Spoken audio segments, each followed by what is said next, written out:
choices for you and your family.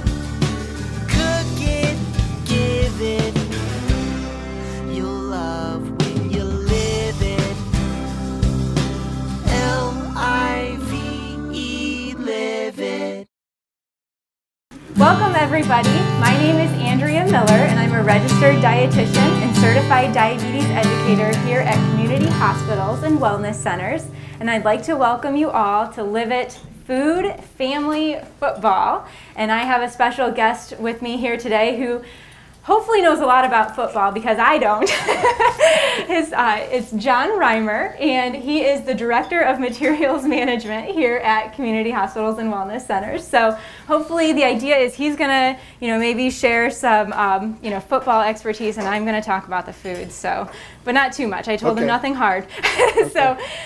So today we have some recipes for your tailgate celebrations or any family get together or just for fun. We're going to do two different dips. We're going to do a Pico de Gallo and guacamole. A Pico de Gallo is just basically a fresh salsa. John and I were talking a little bit before we started, and he said that he makes Pico de Gallo at home, but his is completely different. So that's the nice thing about Pico de Gallo. You can do a lot of different things with it to tailor it to what you like and your family likes. This is just a base recipe. The other thing we're going to do is a buffalo chickpea pinwheel. So it's kind of a chickpea puree that we're going to add some buffalo sauce to it to make it a healthier alternative to your buffalo wings. And then we're going to add some crunchy bits with vegetables and cheese and roll it all in a tortilla and slice it like a pinwheel, and it's absolutely delicious. So I think you'll all really enjoy it. So first of all, to get started, I want to touch on one topic of nutrition that some of you may be a little bit uncomfortable with, maybe a little bit intimidated with, the dried bean. So beans are really nutritious for us and very inexpensive. They're an expensive protein source. You can buy them canned or you can buy them dried. And a lot of people I found don't know what to do when you go to the supermarket and you get a bag like this, or in bulk bins you might find some dried beans. So it is less expensive to get them dried. So I want to share with you how to prepare those. So John, I'll have you use your muscles. You can open the bags for me. Anytime. You got a knife? So did you actually play football ever? I played football, yeah. Yeah? For about 10 years, yes. Okay. Yes, I did. So we're opening our dried bag of beans, and yep, I'm just going to have him dump them on the cookie sheet. So why on earth am I dumping them on the cookie sheet? I'm not actually using the cookie sheet. But on every bag of chickpeas and every resource that I've ever found, it says you're supposed to rinse and sort your chickpeas. Not necessarily in that order. I usually sort them first. So by sorting them, basically what you're doing is you're just spreading them out. And you're just glancing over them to look for any debris that's in them. I've never found a piece of debris. But there can sometimes be like rocks or twigs or things like that in your debris, and you don't necessarily want to bite into a rock, so you're supposed to sort them. So I see no rocks. Do you see any rocks? I don't see any. I don't have my glasses on, but I don't see that's any. Right. He took his glasses off. Asked if I was going to make him read anything. So no rocks, no twigs. I mean, they all look fine to me. So after that, you transfer them to a colander.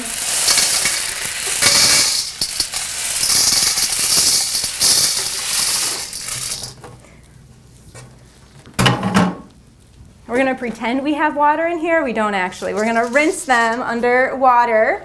And then after they're rinsed, we pour them into a pot or a bowl. You have two options here. First step, cover with water. Second step, you have to somehow soak them. You can either do a quick soak or an overnight soak. The overnight soak, cover them by at least 3 inches of water and let them set for 8 to 12 hours. I don't think longer would hurt. And then after the overnight soak, you drain the cooking water, rinse again, and then you cook them per package instructions. For garbanzo beans, you bring them to a boil and simmer for about 10 minutes, and then you reduce, or I guess boil for 10 minutes. Then you reduce the heat and simmer for an hour, but up to 3 hours. So it is kind of labor intensive to cook beans, but I think it's worth it, especially if you're on a budget.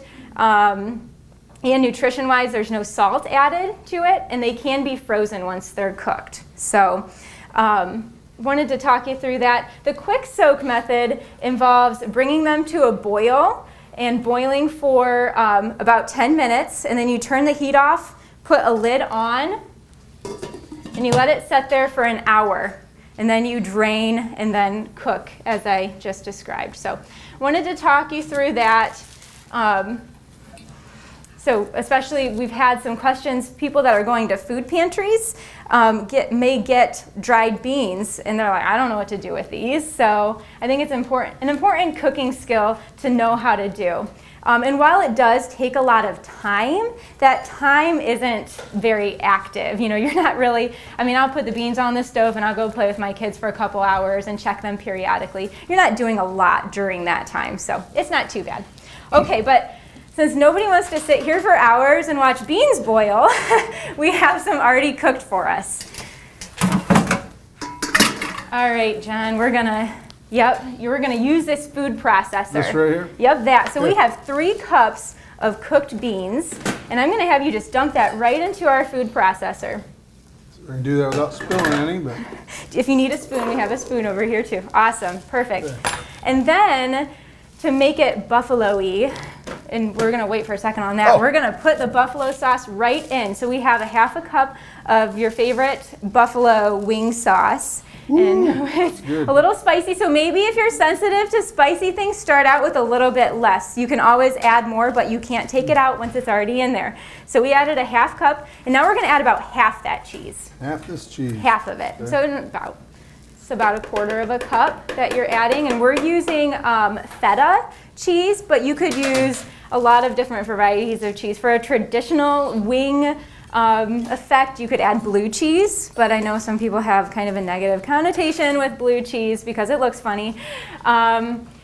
Or like cream cheese would be acceptable, or just like a Monterey Jack or mozzarella may work as well. So, okay, so we're gonna put the lid on here, and it has to, food processors are funny. They have to be on just right. There we go. Okay, now you can press the on. It's gonna get loud for a second. 1, 2, 3, go! It's working. All right. Yep. We're good? We're good. Done? Let's see. All right, let's turn it off and see what it looks like. You're taller than I am, so you don't have to stand on your tiptoes to, I have to like stand on my tiptoes and. I can't even get it open. There you go. So let me see. Does that look good? Yeah, so you can either, I'm actually going to stir it a little bit, and we're going to turn it back on for a second. It's a little chunky, which may be what you like. You can either choose to leave it chunky or a little bit more smooth. I want it a little bit smoother, so we're going to turn it back on after stirring it for just a second or two. That's probably fine. All right, so now, actually we're just going to pull this off, turn, yep. And we're just going to use this as our bowl. Actually, I'm going to take the blade out.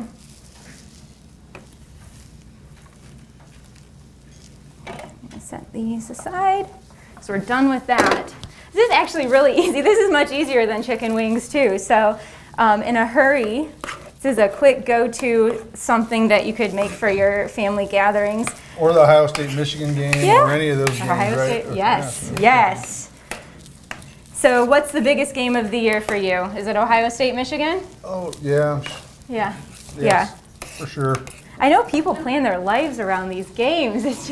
My husband gets so angry. Who schedules a wedding or plans a wedding for the Ohio State-Michigan State football game? Apparently it's a big deal. It is.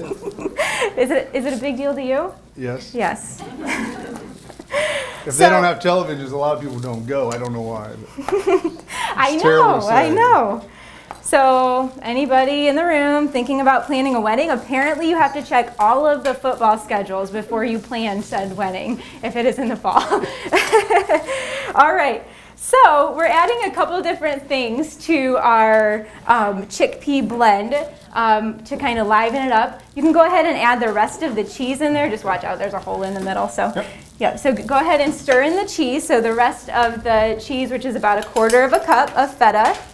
And we're gonna add a couple green onions or scallions. So that's what they look like in their raw form. I'm gonna cut off the roots.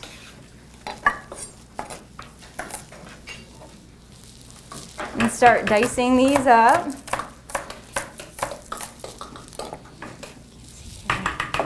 some of this real quick.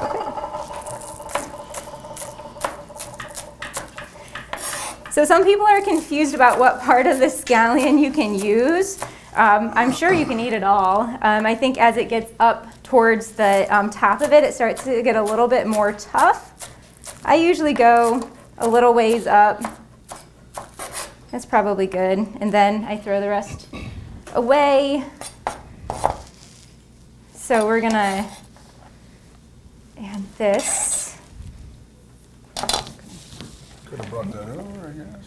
That's all right.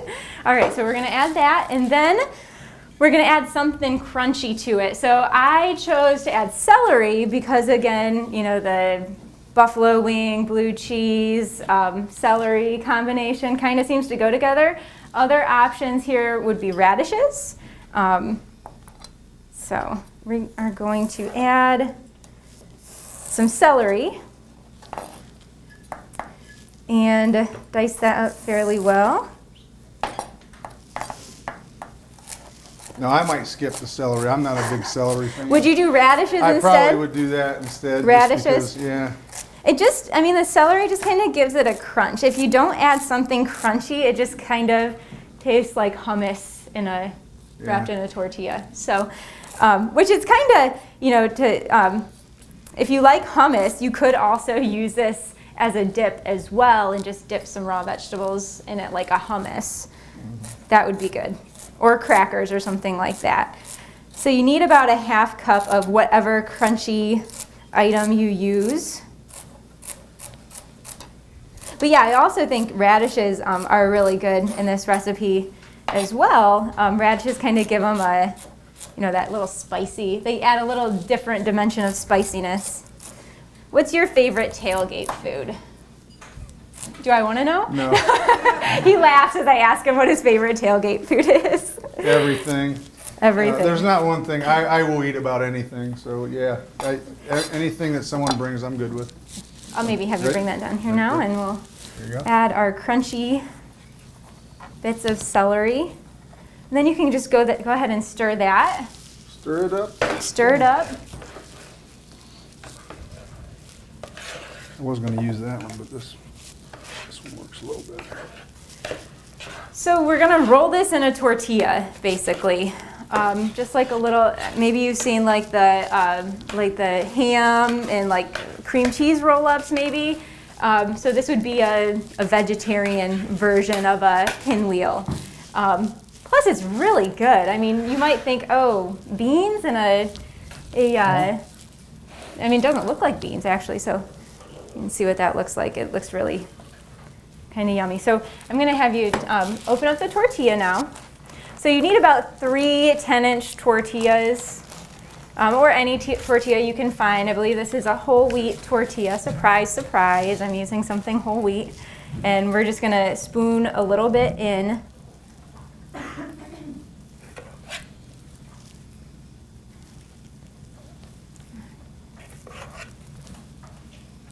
It's kind of a chunky, thick, hard to spoon mixture. And then you just kind of spread it on your tortilla.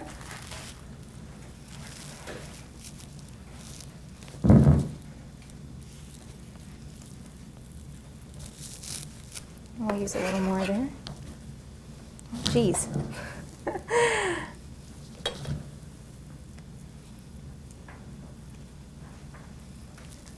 Okay, And then I'll just let you roll that up like a sleeping bag. Okay.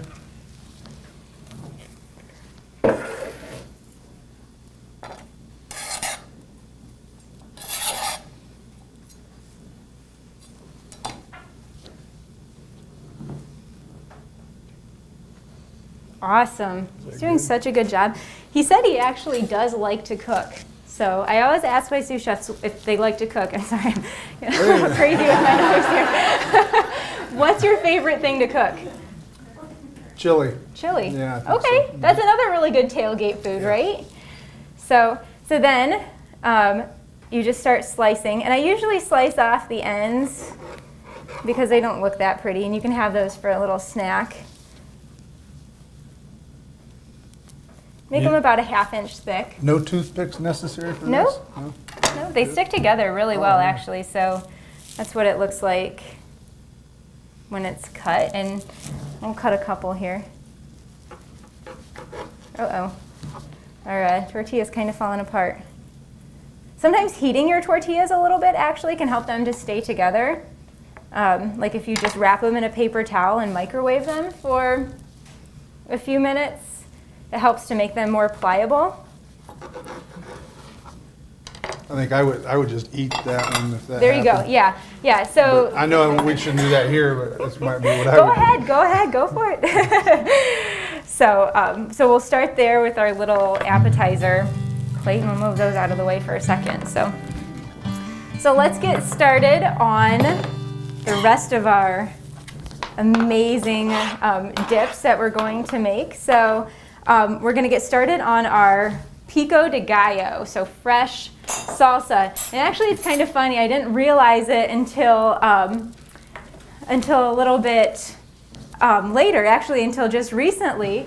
But the Pico de Gallo recipe and the guacamole recipe have a lot of the same ingredients. So actually, if you wanted to make both on the same day, you can actually just take some of the Pico de Gallo and add it to your mashed avocado and put some seasoning in there, and you're good to go. So that's actually what we're going to do today.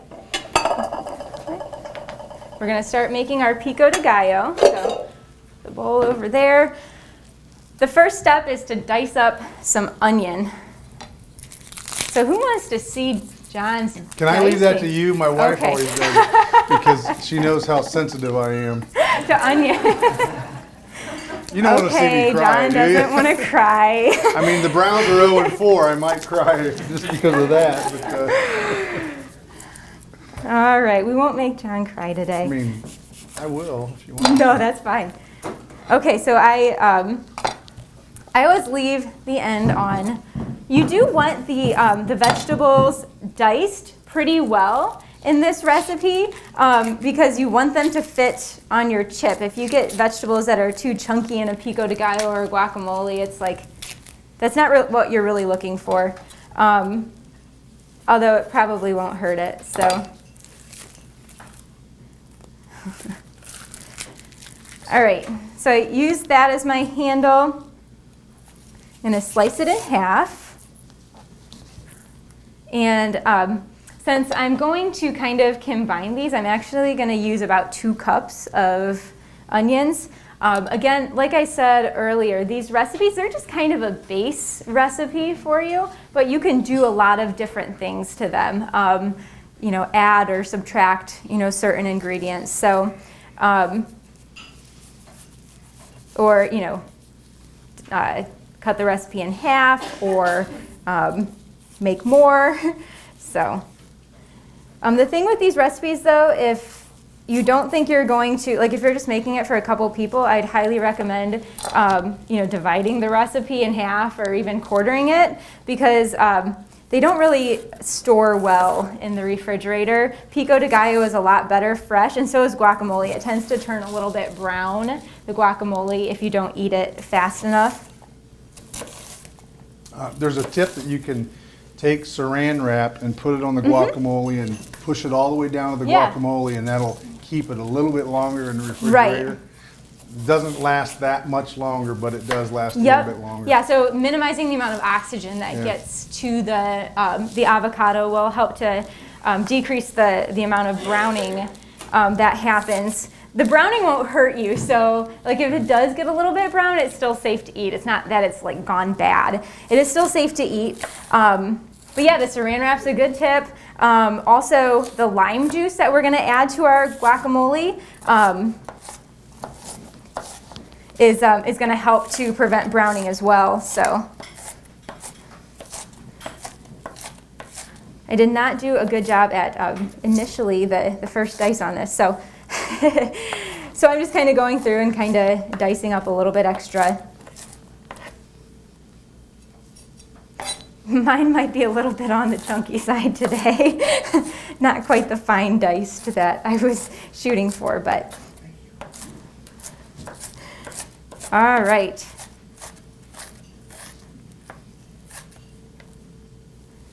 Okay, so I'm gonna have you hand me the bowl here. Let's see. I'm going to scoop it into a cup to see how much we have. I'm usually pretty good at estimating how much something is. It looks like we're almost going to be right at 2 cups here. Oh, yeah. It's a dietitian's eye. I can see 2 cups from free chopping. So I'm a little short, but it's about right. So we'll stop there. And now we're going to cut up our jalapenos. So if you don't like spicy, you don't have to add these. John, you had a good tip. You said you used pressed garlic. Yeah, pressed garlic and then red bell pepper. Red bell pepper. Yeah. So that would be a good substitute if you don't really like spicy things. I'm actually going to put on gloves for this. I would do this at home too. Do you want to cut any? Oh yeah, sure. You'll cut the whatever you jalapeno. Want. Yeah. I'll let you cut a jalapeno too because we're going to use 2 of them. How do you? You may want gloves for this. You may not. Good. I wear contacts. I don't wear contacts. Okay. so if you cut I've never cut a jalapeno. Okay, so it'll be a good tutorial. If the oil that is in the jalapeno or any hot pepper, it can get onto your fingers and actually it's hard to wash off, really. So like I said, I wear contacts. So if I go to take my contacts out, like it'll burn your eye pretty bad for a while. So you may want to wear gloves. You're not wearing gloves. No, I'm good. I'm trying to figure out why everybody in the room is laughing. I want to watch you now. What do you do? Okay. All right, so I'm going to cut off the stem. Okay. Okay, and then the seeds are the part that are really spicy. So you can either choose to leave them in or take them out. Let's take them out today. I'll show you how to do that. So cut it in half. Now sometimes using a spoon to get the seeds out, just kind of scrape them out and set those aside. Ooh, they're flying all over. Yeah, and jalapenos can really vary in how spicy they are. So sometimes I'll even try a little bite to see how spicy it is because some are pretty mild and others are really pretty spicy. So You leave the white part in there, or you take that out too? The whole, just like cleaning a regular pepper? You can leave that in, yeah. Okay. So the vein tends to be the spicier part, so it'll be a surprise. It'll be a mystery how spicy it is. Okay, so I just kind of slice them into little matchsticks, I guess, and then I turn my knife the other way and go through and dice them up. Again, you want these. The jalapeno you really want to be small because, again, nobody wants to get a giant piece of jalapeno.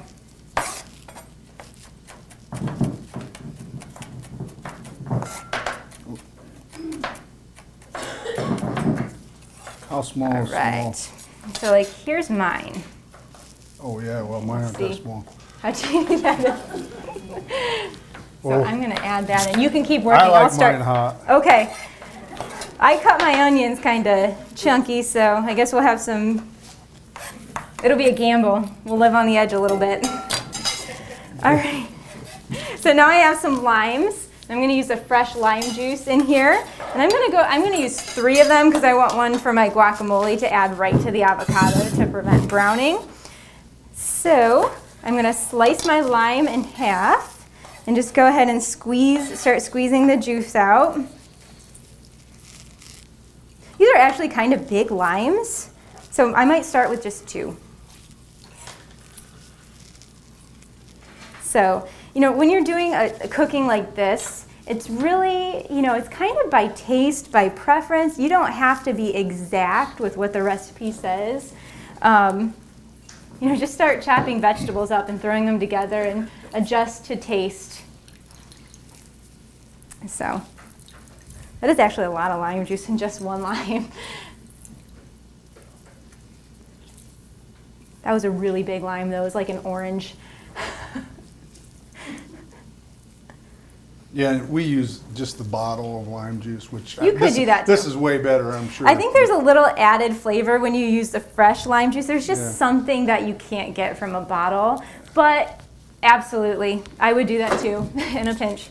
So, okay. So I'm going to stay with 1 right now, and I'm going to add that. Because again, you can always add more, but it's hard to take out once you've added everything. So I'll let you go ahead and start stirring that together.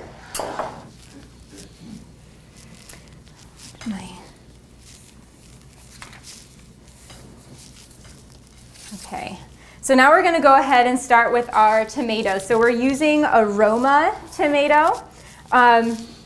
Supposedly there's less liquid in the Romas.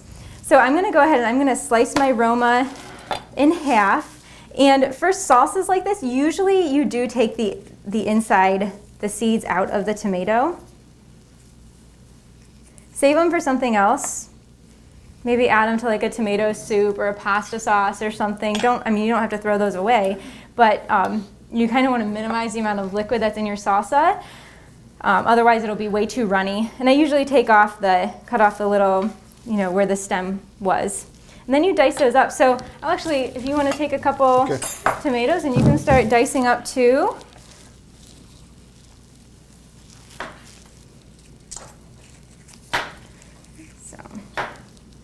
So Pico de Gallo, obviously you can see, it's vegetables. We're chopping up vegetables, flavorful vegetables at that. And so it's a really nutritious, side dish, I guess. And traditionally people would probably, dip chips in it, but you can do a lot of different things with Pico de Gallo.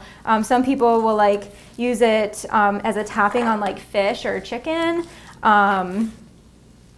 burritos, things like any Mexican type of dish, Pico de Gallo or guacamole would go really, really well with. Sometimes I'll make breakfast burritos with a scrambled egg, and doing some Pico de Gallo with that is a really nice touch to top it off. So, and you can add as much as you want because it's, just really, it's healthy and low calorie. So, if you look at the calorie count on this, I'd say for a half a cup, it has to be close to 25 calories. So, of course, then you talk about adding the chips, and that's where your calories really come in. So.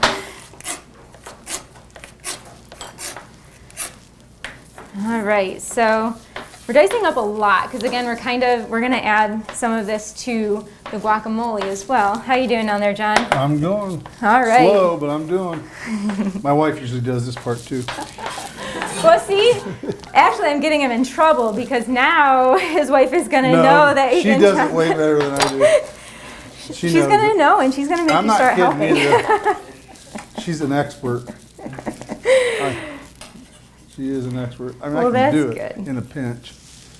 We gotta do it. That's kind of a fun. I'll be honest. My husband doesn't help me much in the kitchen either. I'm kind of a control freak in the kitchen, but imagine that. But my parents, they always cook together, and it was kind of like their date night. My dad makes way better Pico de Gallo than my mom. My mom chunks things. She's not a great chopper. She's too much in a hurry. And she just kind of, you know, cuts things into big chunks, whereas my dad, he's very meticulous and, you know, chops things very well. He's an artist and an engineer, and so he's very good at chopping, very detail-oriented. So it can be something fun that you do together in your kitchen with your family. If you have some older kids, get them involved. I was actually surprised a few weeks ago. My son's very interested in me cooking, my 3.5-year-old, and he's like, "Mommy, I want to help you chop vegetables." And I haven't I'm not giving my 3.5-year-old this knife. So I gave him like a little plastic kid's knife, and I gave him a pepper, not expecting him to be able to do it. But you know, he got up there on the counter and he had his cutting board and his little plastic knife, and he actually cut the pepper up. So I think it's fun to get your kids involved any way that you can in the kitchen. All right, so we have I have trouble getting the seeds out. Oh, okay. You're doing a good job. I leave them in, but yeah, you know what? You can certainly do that too. And if you like, I mean, it's just going to be a little bit juicier. I know, that's what you said. I didn't realize that's what that did. That's interesting. Now I know. You could really use any, we'll do a couple more in there. Any tomatoes that you have would work fine, but traditionally the Roma tomatoes, which are these little, I guess, kind of plum shape, maybe, tomatoes, are what they use in salsas. You could throw these tomato scraps in with your chili.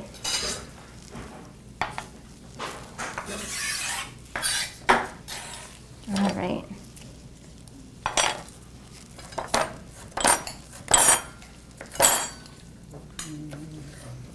How's it going? I have one more. Oh, I didn't see that. A lot of chaffing.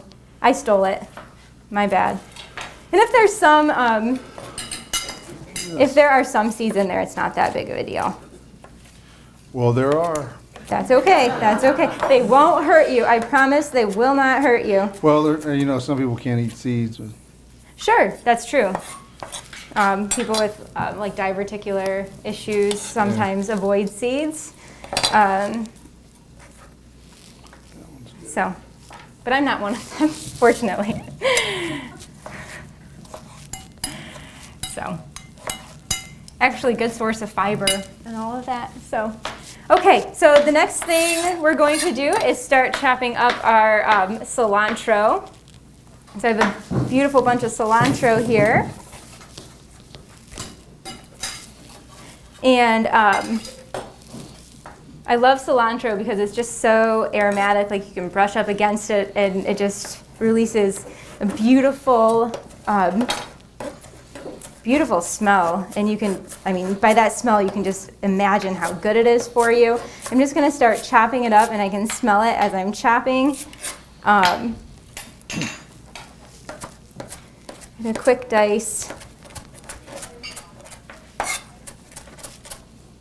And I would highly recommend using fresh cilantro here. You just can't get the same flavors from a dried cilantro. Okay.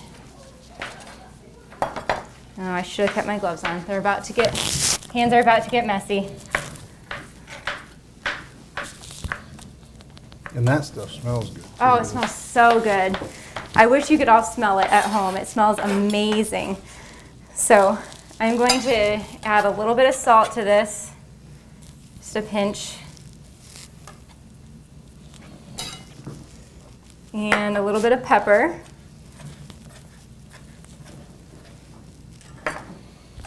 And give that a stir. And that is pretty much it for Pico de Gallo. It's pretty much just diced vegetables. But now we're gonna go into our guacamole. And your recipe calls for 5 avocados. I don't think I'm gonna do 5 right now, but if you want a big batch of guacamole, you know, 5 would make a pretty big batch. So everyone in our audience has an avocado that they get to take home with us. Your avocados are not ripe, but they will ripen. I would actually recommend buying them like the ones that you have.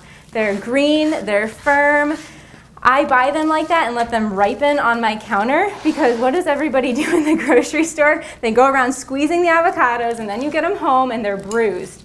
So I like to buy them unripe, but to know if they're ripe or not, actually when you're ready to use them, they should kind of yield to gentle pressure when you kind of press it with your thumb. It feels nice and soft. They turn more of a brown color instead of green. And so I'll let you do one too. So we have a paring knife, and what we're gonna do is we're just gonna go around the middle and kind of. That might be dangerous. He says it might be dangerous. That's why my wife does it. I trust you. I just about did it. The ER is right down the hall, so. All right. So I have two sides right here. There's a pit in one side. This is going to be fun. Okay, let's put it down on the counter. And then, so grab your chef knife, and we're going to, not too hard, but kind of give the seed a little, oops. I was watching, okay. So then it just pulls out kind of, there you go, look at that. He did such a good job. All right, and now we're gonna take a spoon, and you can use the one with cilantro on it, that's fine. And we're just gonna scoop out the inside of the avocado. Dinner time. Easy, right? Yeah. These are perfect avocados. They're so bright green. Sometimes there's a little bit of brown in them. That's not going to hurt you. So it just might not look that good. So, okay. So now I'm going to add a little bit more lime juice to my avocado.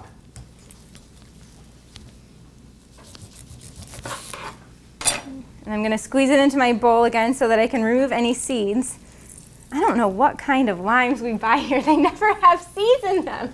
I just noticed that. There's no seeds in these limes. Must be good ones. I don't know. Okay, so I just have half a lime here because I'm just using 2 avocados. I'm just pouring the lime juice over my avocados. And that's going to, again, keep them from browning. I have this here. This is a potato masher. A industrial potato masher. I'm not going to use it. You can also, it's kind of intimidating to me actually. So I'm going to use a fork and just dice my avocado.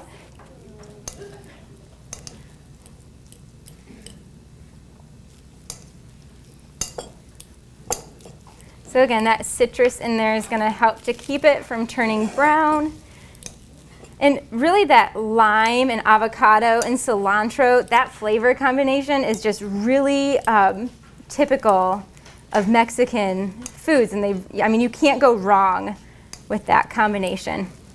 All right, it's taking kind of a while with my fork here. There's some stubborn pieces. I'm kind of tempted to use the potato masher. Okay.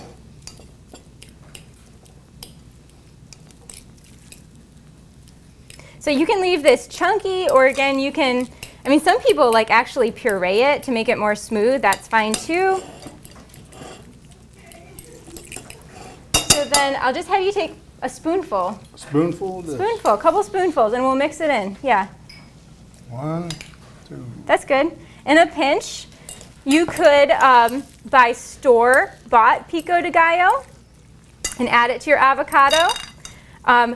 I also, for my kids, a lot of times I'll use jarred salsa, just like a chunky jarred salsa, and I'll mash up an avocado, put a couple spoonfuls of the salsa in, and it's like a quick bedtime snack for my kids. They love it. So, and they're eating green stuff and vegetables, so, you know, so what if they're having a couple chips with it? So that's what it looks like. Now the rest here is optional.